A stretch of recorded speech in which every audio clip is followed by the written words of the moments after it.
Madam మీరు వచ్చినప్పుడు అడుగుతారు మేడం, కానీ మేము ప్రాబ్లం లేదంటాం.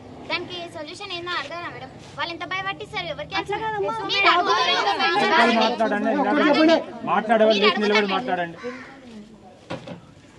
మీరు అడుగుతారు మేడం, మేము చెప్పాము, భయపడతాము. టీచర్స్ వాళ్ళు మీరు చెప్తాం ప్రాబ్లమ్, మీరు ఓకే అంటారు, చేస్తామంటారు. కానీ లోపలికి అయినాక మమ్మల్ని టీచర్స్ వాళ్ళు ఎంత టార్చర్ పెడతారు మీకు తెలియదు. అది మళ్ళీ చూడంగా మీరు ఏమన్నారు కూడా అడగారు మేడం.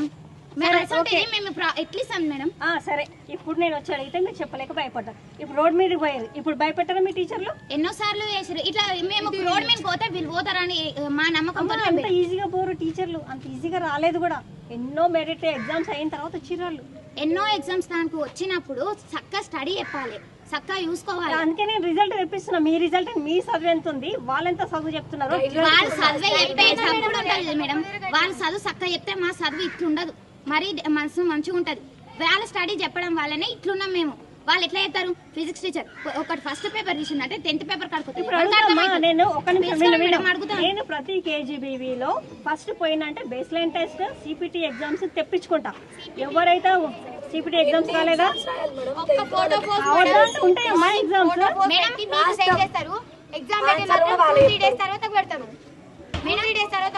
ఈ దాన్ని మేము అడుగుదామని అనుకున్నాం కానీ ఎస్ఓ మేడం భయపెట్టి ఎస్ఓ మేడం అడగలేక భయం అయ్యే ఊకున్నాం. అమ్మ ఎస్ఓ మేడం అంటే భయం అంటారు, మరి భయం లేకుండా బయటకు పోయారు కదా. ఇన్ని రోజులు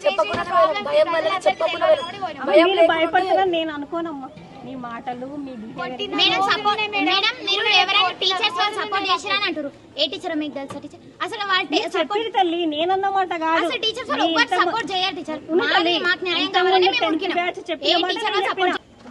సార్ అంటే నాకు ఒక డౌట్, ఇప్పుడు ఫిల్టర్ నీళ్ళు ఎందుకు వేస్తున్నావు మాకు? ఎప్పుడు నల్ల నీళ్ళు ఇస్తావు? అందులోకి వెళ్ళి పట్టుకొచ్చినాం అమ్మ. ఇప్పుడు రోజు ఇవ్వాలి ఫిల్టర్ నీళ్ళు. అమ్మ ఆమె ఎందుకు ఇస్తారు? మీరు తాగడానికి రాదా?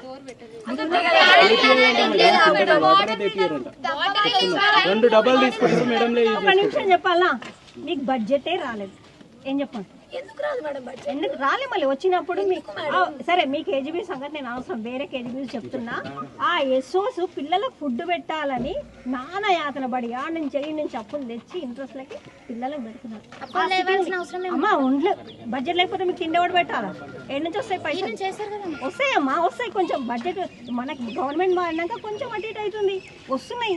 కొంచెం అటు ఇటు అయినప్పుడు పిల్లలు సఫర్ కావద్దని కష్టపడుతున్నారు.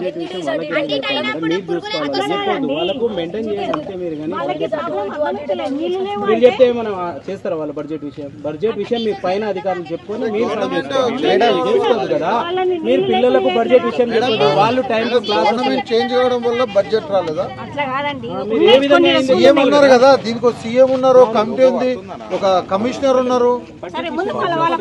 వీళ్ళకి మీరు అట్లా ఎక్స్ప్లెయిన్ చేస్తారేంటండి? అవునండి, ఎందుకు పెట్టాలి అక్కడ బిల్ పెట్టాలా? మీ ఇంట్లో నుంచి అయితే పెట్టారు కదా, అన్ని పెట్టినా రాకుంటే తీసేయండి, చెప్తారేంటి? పంపించేయండి.